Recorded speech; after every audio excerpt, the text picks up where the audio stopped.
ay parang magkaisa ang kilusan. Ngunit ang kapayapaan ay mahirap na wala.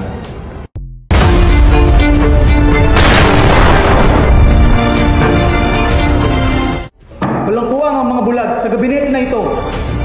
Ang pakikipagkasunduan mo sa Amerika ay para sa kapakanan ng ating kapwa Pilipino.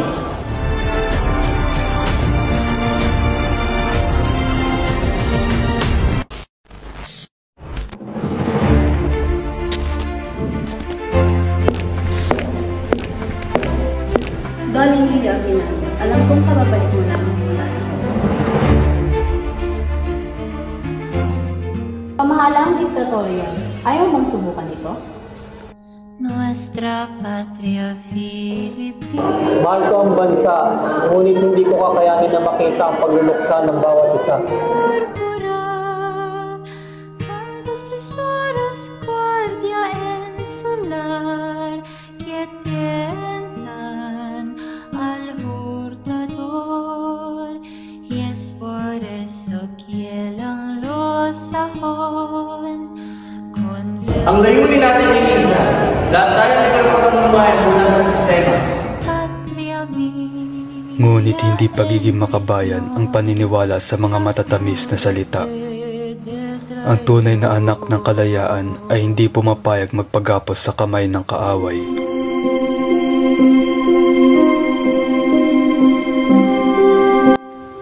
At noong taong 1899 ng February 4, nagsimula ng digmaang Pilipino at mga Amerikano.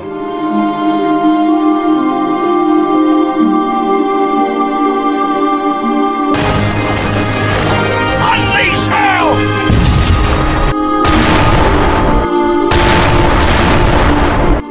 Dahil sa matapang, magiting at agresibong general na si Antonio Luna, naging malakas ang sandatahan ng Pilipinas at naging maganda ang takbo ng pakikipaglaban ng mga Pilipino sa Amerika.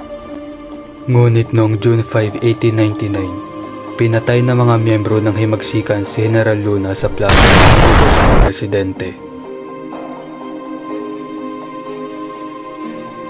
Dahil natakot ang presidente sa pagiging agresibo ng general at palitan siya nito.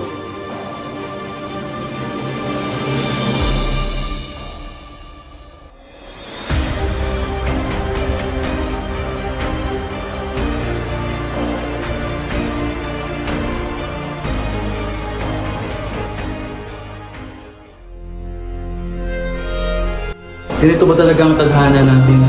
Kalaban ng kalaban at kalaban ng kakampi.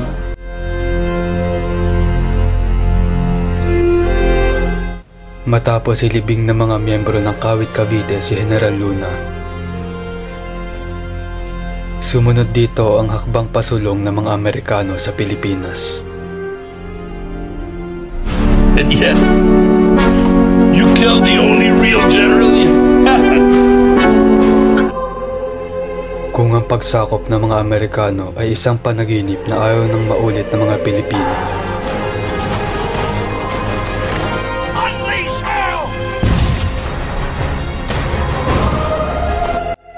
ang pagdating ng mga Hapon ang babago sa isiping ito.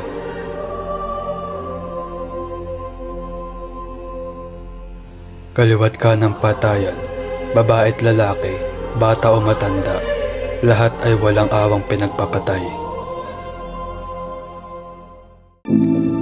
Ang pag-aalipusta ng mga Hapon sa Pilipino ay nagpatuloy ng ilang taong bilang sa ating mga daliri. Taong 1945, sa tulong ng mga Amerikano, ang mamamayang Pilipino ay muling nakahinga ng maluwag. Ngunit ang pagdating ng mga Amerikano ay hindi sapat upang mapaatras ang mga Hapon. Natapos lamang ang lahat nang inatake ng mga Amerikano ang bansa ng mga Hapon. Kolonyalismo, diktatorial, pamahalaang may kalayaan ngunit walang kapayapaan.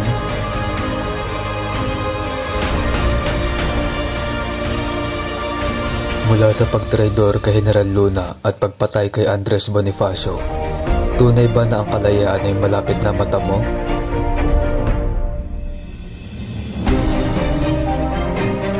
Matapos ang pagsuko ng mga Hapon, idineklara na ang kalayaan ng Pilipinas. I am authorized and directed by the President of the United States to proclaim the independence of the Philippines as a separate and self-governing nation.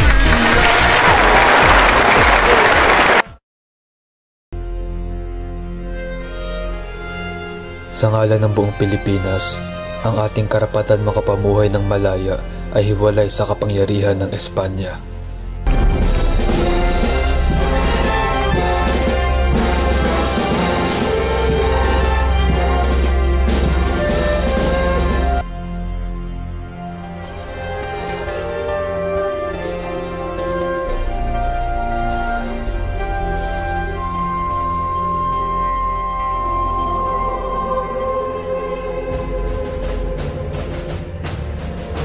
Apo!